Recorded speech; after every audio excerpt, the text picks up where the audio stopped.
Սիրելի սփյուռքահայեր,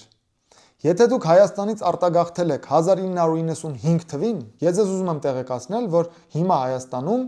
1995 թիվը չի։ Եթե դուք արտագաղթել եք Հայաստանից 1996 թվին, ես ձեզ ուզում եմ տեղեկացնել, որ հիմա նաև 1996 թիվը չի Հայաստանում։ Եթե դուք արտագաղթել եք 2016 թվականին, ես ձեզ ուզում եմ ասել, որ հիմա Հայաստանում 2016 թիվը չի։ Եթե դուք արտագաղթել եք 1977 թվին, 2021 թվականին, 2003 թվականին, որ թվին էլ որ դուք արտագաղթած լինեք, ձեր մտքում, ձեր պատկերացումների մեջ Հայաստանում դեռ այդ թիվն է, իրականում Հայաստանում այդ թիվը չի, այդ թվերը վաղուց անցել են։ Եթե դուք ուզում եք Հայաստանի մասին կարծիք հայտնեք, մի հատ եկեք Հայաստանում գոնե մի ամիս, երկու ամիս ապրեք, հասկացեք Հայաստանը ուր է հասել, ինչ կյանքով է ապրում։ Նոր դրանից հետո կարծիք հայտնեք։